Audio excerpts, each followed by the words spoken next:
Chapter 17 Satavahana युग। राजनीतिक इतिहास। उत्तर भारत में मौर्यों के सबसे महत्वपूर्ण देशी उत्तराधिकारी हुए शुंग और उसके बाद कण्व। दक्कन और मध्य भारत में मौर्यों के उत्तराधिकारी सातवाहन हुए। हालांकि बीच में करीब 100 वर्षों का व्यवधान हुआ। सातवाहन और पुराणों में उल्लेखित आंध्र एक ही माने जाते हैं। पुराणों में केवल आंध्र शासन का उल्लेख है, सातवाहन शासन का नहीं। दूसरी ओर सातवाहन अभिलेखों में आंध्र नाम नहीं मिलता है। सातवाहन पूर्व बस्तियों का अस्तित्व दक्कन के अनेक स्थलों पर लाल मृदभांड, कालावलाल मृदभांड और गेरुआ लेपित चित्रित मृदभांड पाए जाने से प्रमाणित होता है। सातवाहन पूर्व बस्तियों का अस्तित्व दक्कन के अनेक स्थलों पर लाल मृदभांड, काला व लाल मृदभांड और गेरुआ लिपित चित्रित मृदभांड के पाए जाने से प्रमाणित होता है। इनमें से अधिकांश बस्तियां लोहे का इस्तेमाल करने वाले उन महापाषाण निर्माताओं से संबंध है जो उत्तर से आने वाली भौतिक संस्कृति के साथ संपर्क के फलस्वरूप नए नए कार्यकलापों की ओर प्रेरित हुए होंगे।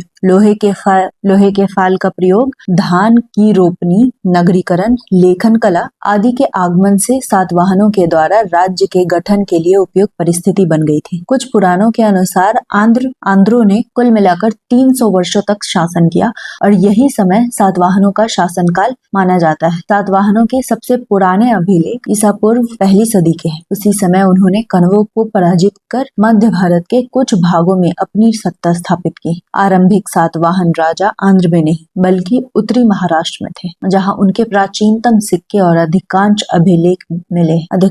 आरंभिक अभिलेख मिले। उन्होंने अपनी सत्ता ऊपरी गोदावरी घाटी में स्थापित की, जहां अभी महाराष्ट्र में बढ़िया और तरह तरह के फसल होते हैं। धीरे धीरे सातवाहनों ने अपनी सत्ता का विस्तार कर्नाटक और आंध्र पर किया। उनके सबसे बड़े प्रतिद्वंदी शक थे, जिन्होंने अपनी सत्ता दक्कन और पश्चिमी भारत में स्थापित की थी। ऐसी भी अवस्था आई जब शकों ने सातवाहनों को महाराष्ट्र और पश्चिमी भारत के अंदर पड़ने वाले उनके राज्य क्षेत्र से बेदखल कर दिया। लेकिन सातवाहन वंश के ऐश्वर्य को गौतमीपुत्र सातकर्णी 106 ईस्वी से 130 ईस्वी तक फिर वापस लाया। उसने अपने को एकमात्र ब्राह्मण कहा, शकों को हराया और अनेक क्षत्रिय शासकों का नाश किया। उसका दावा है कि उसने शहरात वंश का नाश किया क्योंकि उसका शत्रु नाहपान इसी वंश का था। उसका ये दावा सही है क्योंकि नाहपान के जो 8000 से अधिक चांदी के सिक्के नासिक के पास मिले हैं, उन पर सातवाहन राजा द्वारा फिर से ढलाए जाने का चिन्ह है। उसने मालवा और काठियावाड़ पर भी अधिकार जमा लिया जो शकों के अधीन था। ऐसा लगता है कि गौतमीपुत्र सातकर्णी का साम्राज्य उत्तर में मालवा से लेकर दक्षिण में कर्नाटक तक फैला हुआ था। संभवतः आंध्र पर भी उसका आधिपत्य था। गौतमीपुत्र के अधिकारियों ने 220 ईस्वी तक राज किया। इसके प्रत्यक्ष उत्तराधिकारी वाशिष्ठी पुत्र पुलुमायिन 130 से 154 ईस्वी के सिक्के और अभिलेख आंध्र में पाए गए, जो बताते हैं कि ये क्षेत्र दूसरी सदी के मध्य तक सातवाहन राज्य का अंग बन चुका था। उसने अपनी राजधानी आंध्र प्रदेश के औरंगाबाद जिले में गोदावरी नदी के किनारे पैठन या प्रतिष्ठान में बनाई। शकों ने कोंकण, समुद्र तट और मालवा पर अधिकार करने के लिए सातवाहनों के साथ पुनः संघर्ष छेड़ दिया। सौराष्ट्र यानी काठियावाड़ के शासक रुद्रदमन प्रथम 130 से 150 ईस्वी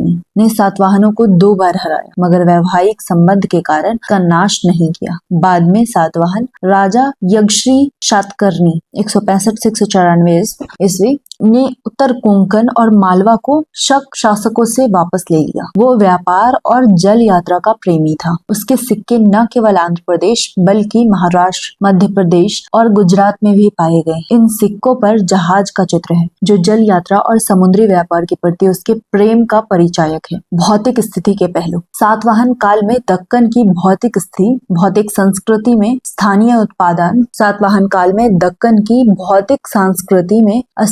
उपादान और उत्तर के वैशिष्ट्य दोनों का मिश्रण है।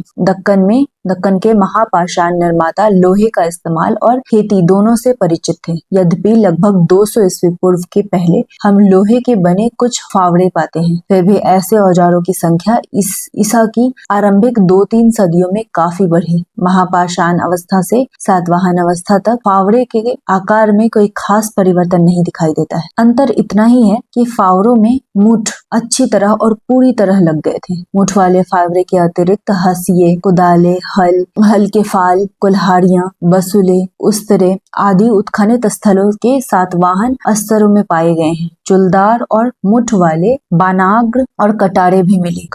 करीमनगर जिले में एक उत्खनित स्थान पर लोहार की एक दुकान भी मिली। सातवाहनों ने करीमनगर और वारंगल के लौह अयस्कों का उपयोग किया होगा, क्योंकि पता चला है कि इन दोनों जिलों में महापाषाण काल में लोहे की खदानें थी। ईसा से पूर्व की और बाद की सदियों में कोलार क्षेत्रों में प्राचीन स्वर्ण खदानें होने के साक्ष्य मिलते हैं। सातवाहनों ने स्वर्ण का प्रयोग बहुमूल्य धातु के रूप में किया होगा, क्योंकि उन्होंने कुषाणों की तरह सोने के सिक्के नहीं चलाए। उनके सिक्के अधिकांश सीसे यानी लेड के हैं, जो दक्कन में पाए जाते हैं। उन्होंने पोटीन, तांबे और कांसे की मुद्रा भी चलाई। उत्तरी दक्कन में ईसा के आरंभिक सदियों में सातवाहनों की जगह आने वाले इक्ष्वाकुओं ने भी सिक्के चलाए। लगता है सातवाहनों और इक्ष्वाकुओं दोनों ने दक्कन के खनिज स्रोतों का उपयोग किया। दक्कन के लोग धान की रोपनी जानते थे और शुरू की 2 सदियों में कृष्णा और गोदावरी दोनों के बीच का क्षेत्र, खासकर दोनों नदियों के मुहाने का क्षेत्र, चावल का विशाल भंडार हो गया। दक्कन के लोग कपास भी उपजाते थे। विदेशों के विवरणों में आंध्र कपास के उत्पादनों में मशहूर बताया गया। इस प्रकार दक्कन के बड़े हिस्से में परम उन्नत ग्रामीण अर्थव्यवस्था विकसित हुई। पिलनी के अनुसार आंध्र राज्य की सेना में 1 लाख पैदल सिपाही, 2000 घुड़सवार और 1000 हाथी थे। इससे सिद्ध होता है कि काफी ग्रामीण आबादी रही होगी और वो इतनी बड़ी सेना के पोषण के लायक पर्याप्त अनाज पैदा करती रही हो। उत्तर के संपर्क से दक्कन के लोगों ने सिक्के, पकी ईंट, छल्लेदार कुआं, लेखन कला आदि का प्रयोग सीखा। भौतिक जीवन के ये अंग 300 ईस्वी पूर्व तक उत्तर भारत में काफी महत्वपूर्ण हो चुके थे, किंतु दक्षिण में इनका महत्व 2 सदी के बाद बढ़ा। करीमनगर जिले में पेड्डबंकुर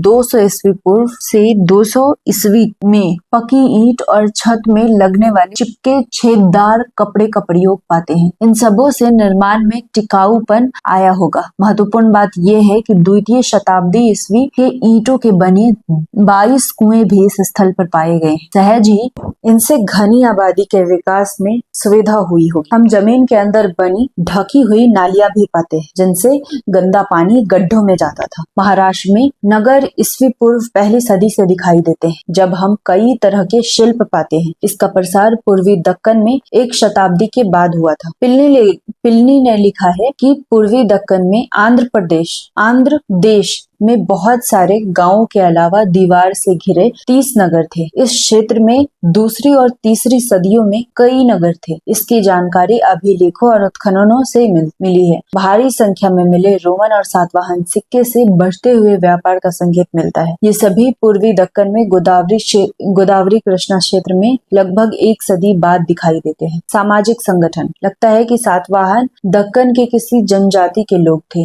लेकिन वे ब्राह्मण बना लिए थे। उनके सबसे प्रसिद्ध राजा गौतमीपुत्र शातकर्णी ने कहा है कि उसने विच्छिन्न होते चातुर्वर्ण यानी 4 वर्णों वाली व्यवस्था को फिर से स्थापित किया और वर्ण संकर वर्णों और जातियों का सम्मिश्रण को रोका। संभवतः वर्ण संकर का संकट शकों के प्रवेश से तथा दक्कन में रहने वाले जनजातीय लोगों के सतही ब्राह्मीकरण से उत्पन्न हुआ होगा। लेकिन जब शकों और सातवाहनों के बीच वैवाहिक संबंध होने लगे, तब शकों का क्षत्रिय के रूप में ब्राह्मणीय समाज में प्रवेश आसान हो गया। इस प्रकार बौद्ध भिक्षुओं ने देशी जनजातीय लोगों का बौद्धीकरण किया। इस कार्य के लिए बौद्ध भिक्षुओं को भूमि दान देकर प्रेरित किया गया कि वे पश्चिमी दक्कन में जनजातीय लोगों के बीच बस जाएं। इस बात के संकेत मिलते हैं कि व्यापारी वर्ग बौद्ध भिक्षुओं की सहायता करता था, क्योंकि आरंभिक बौद्ध गुहाएं व्यापार मार्गों पर ही मिली। ब्राह्मणों को भूमि अनुदान या जागीर देने वाले प्रथम शासक सातवाहन हुए। हालांकि भिक्षुओं के लिए इस प्रकार के अनुदान के उदाहरण अधिक मिलते हैं। शासन करना धर्मशास्त्र के अनुसार क्षत्रिय का कर्तव्य है, परंतु सातवाहन शासकों ने अपने को ब्राह्मण कहा। गौतमीपुत्र तो गर्व से कहता था कि सच्चा ब्राह्मण वही है। चूंकि आंध्रों को आरंभिक सातवाहनों से अभिन्न माना गया है, अतः संभव है कि वे दोनों एक ही स्थानीय जनजाति के थे और ब्राह्मण धर्मावलंबी हो। उत्तर के कट्टर ब्राह्मण लोग आंध्रों को वर्ण संकर मानकर हीन समझते थे। इससे ये प्रतीत होता है कि आंध्र लोग जनजातीय मूल के थे और ब्राह्मणिक समाज में वर्ण संकर के रूप में गृहीत हुए। शिल्प और वाणिज्य में हुई प्रगति के फलस्वरूप इस काल में अनेक वाणिक और शिल्पी चमक उठे। वाणिक लोग अपने अपने नगर का काम अपने नाम में जोड़ने लगे। शिल्पी और वाणिक दोनों ने बौद्ध धर्म के निमित्त उदारता पूर्वक दान दिए। उन्होंने स्मारक व शिला पट्टिकाएं स्थापित की। शिल्पियों में गांधिकों का नाम दाता के रूप में बारंबार उल्लिखित है। गांधिक वे शिल्पी कहलाते हैं जो इत्र आदि बनाते थे। बाद में इस शब्द का अर्थ व्यापक हो गया और हर प्रकार के दुकानदार के लिए ये शब्द प्रयुक्त होने लगा। आज का उपनाम गांधी इसी प्राचीन शब्द से निकला है। सातवाहनों के बारे में सबसे दिलचस्प ब्यौरा उनका पारिवारिक ढांचे से संबंध है। उत्तर भारत के आर्यजनों के समाज में पिता का महत्व माता से अधिक था और अब तक हम उत्तर भारत के जिन राजाओं की चर्चा कर चुके हैं वे सभी पितृतंत्रात्मक समाज के थे, परंतु सातवाहनों में हमें मातृतंत्रात्मक ढांचे का आभास मिलता है। उनके राजाओं के नाम उनकी माताओं के नाम पर रखने की प्रथा थी। गौतमी पुत्र, वशिष्ठी पुत्र आदि नाम बताते हैं कि उनके समाज में माता की प्रतिष्ठा अधिक थी। आज प्रायद्वीपीय भारत में पुत्र के नाम में पिता के नाम का अंश जोड़ने की परंपरा है। माता के नाम को इसमें कोई स्थान नहीं है। इससे पितृतांत्रिक प्रभाव लक्षित होता है। रानियों ने स्वाधिकार पूर्वक बड़े बड़े धार्मिक दान किए और कई रानियों ने तो प्रतिशासक रीजेंट के रूप में भी काम किया, किंतु सारदा सातवाहन राजकुल पितृतंत्रात्मक था क्योंकि राज सिंहासन का उत्तराधिकारी पुत्र ही होता था। प्रशासनिक ढांचा। सातवाहन शासकों ने धर्म शास्त्रों में बताए गए राजा के आदर्श पर चलने के प्रयास किए। राजा धर्म का संरक्षक होता था, उसमें कुछ देवी का गुण होना माना जाता था। सातवाहन राजा का वर्णन राम, भीम, केशव, अर्जुन आदि पौराणिक महापुरुषों के गुणों से विभूषित रूप में किया गया है। बल और पराक्रम में राजा की तुलना उक्त पौराणिक पुरुषों और दिव्य विभूतियों से की गई है। स्पष्टतः ऐसा सातवाहन राजा में देवत्व सिद्ध करने के लिए किया जाता होगा। सातवाहनों ने कई प्रशासनिक इकाइयां वही रखी जो अशोक के काल में पाई जाती थी। उनके समय में जिला को अशोक के काल की तरह ही आहार कहते थे। उनके अधिकारी मौर्य काल की तरह अमात्य और महामात्य कहलाते थे। परंतु सातवाहनों के प्रशासन में हम कुछ खास सैनिक और सामंतिक लक्षण पाते हैं। ये गौर करने की बात है कि सेनापति को प्रांत का शासनाध्यक्ष या गवर्नर बनाया जाता था। चूंकि दक्कन के जनजातीय लोगों का न तो पूरा ब्राह्मणीकरण हुआ था और न वे अपने को नए शासन के अनुकूल बना पाए थे, इसलिए उन्हें प्रबल सैनिक नियंत्रण में रखना आवश्यक था। ग्रामीण क्षेत्रों में प्रशासन का काम गौलमिक को सौंपा जाता था। गौलमिक एक सैनिक टुकड़ी का प्रधान होता था जिसमें 9 रथ, 9 हाथी, 25 घोड़े और 45 पैदल सैनिक होते थे। गौलमिक को ग्रामीण क्षेत्रों में इसलिए रखा जाता था कि वो शांति व्यवस्था बनाए रख सके। सातवाहन शासकों में सैनिक लक्षण इससे भी प्रकट होता है कि उनके अभिलेखों में कटक और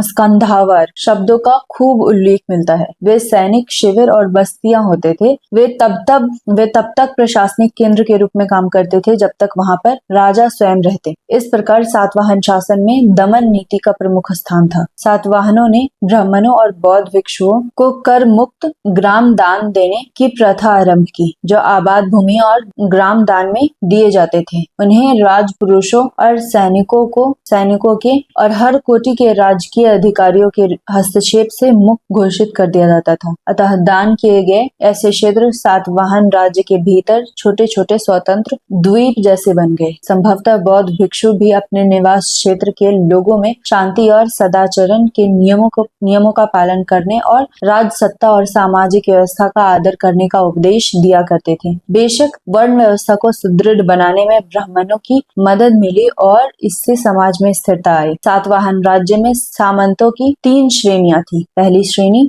का सामंत राजा कहलाता था और उसे सिक्का ढालने का अधिकार रहता था। द्वितीय श्रेणी का महाभोज कहलाता था और तृतीय श्रेणी का सेनापति। ऐसा लगता है कि इन सामंतों को अपने अपने इलाके में कुछ सत्ता प्राप्त थी। धर्म। सातवाहन शासक ब्राह्मण थे और उन्होंने ब्राह्मणवाद के विजय अभियान का नेतृत्व किया। आरंभ से ही राजाओं और रानियों अश्वमेघ, वाजपेयी आदि वैदिक यज्ञ किए। वे कृष्ण, वासुदेव आदि जैसे बहुत से वैष्णव देवताओं के भी उपासक थे। यज्ञ अनुष्ठानों में ब्राह्मणों को उन्होंने प्रचुर दक्षिणा दी। फिर भी सातवाहन शासकों ने भिक्षुओं को ग्रामदान दे देकर बौद्ध धर्म को बढ़ाया। उनके राज्य में बौद्ध धर्म के महायान संप्रदाय का बोलबाला था, खासकर शिल्पियों के बीच। आंध्र प्रदेश में नागार्जुनकोंड और अमरावती नगर सातवाहनों के शासन में और विशेषकर उनमें उत्तराधिकारी इक्ष्वाकुओं के शासन में बौद्ध संस्कृति के महत्वपूर्ण केंद्र बन गए। इसी प्रकार महाराष्ट्र में पश्चिमी दक्कन के नासिक और जोनार क्षेत्रों में भी शायद व्यापारियों का संरक्षण पाकर बौद्ध धर्म फला फूला। वास्तुकला। सातवाहन काल में पश्चिम उत्तर दक्कन या महाराष्ट्र में अत्यंत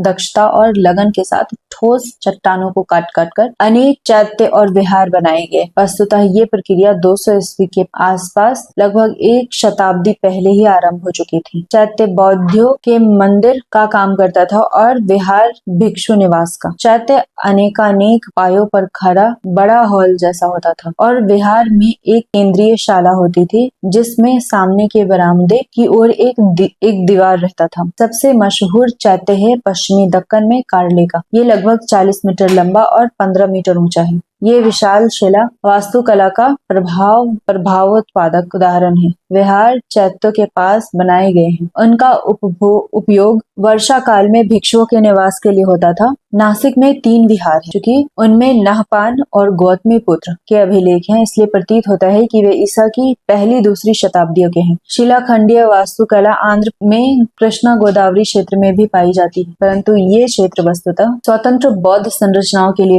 मशहूर है। ये संरचनाएं अधिकतर स्तूप के रूप में हैं। इनमें अमरावती और नागार्जुनकोंड में स्तूप सबसे अधिक मशहूर है। स्तूप गोल स्तंभाकार ढांचा है जो बुद्ध के किसी अवशेष के ऊपर खड़ा किया जाता था। अमरावती स्तूप का निर्माण लगभग 200 ईस्वी पूर्व में आरंभ हुआ, किंतु ईसा की दूसरी सदी के उत्तरार्ध में आकर वो वर्ण रूपेण निर्मित हुआ। इसका गुंबज नींव के आर पार 53 मीटर है और इसकी ऊंचाई 33 मीटर मालूम होती है। अमरावती का स्तूप भित्ति प्रतिमाओं से भरा हुआ है और इनमें बुद्ध के जीवन के विभिन्न दृश्य उकेरे हुए हैं। नागार्जुनकोंड सातवाहनों के उत्तराधिकारी इक्ष्वाकुओं के काल में अपने उत्कर्ष की चोटी पर था। यहाँ केवल बौद्ध स्मारक ही नहीं बल्कि सबसे पुराने ईंट के बने हिंदू मंदिर भी। यहाँ लगभग 2 दर्जन विहार दिखाई देते हैं और स्तूपों और महाचैत्यों से अलंकृत ये स्थान ईसा के आरंभिक सदियों में मूर्तिकला में सबसे ऊंचा प्रतीत होता है। भाषा। सातवाहनों की राजकीय भाषा प्राकृत थी। सभी अभिलेख इसी भाषा में और ब्राह्मी लिपि में लिखे हुए हैं। जैसा कि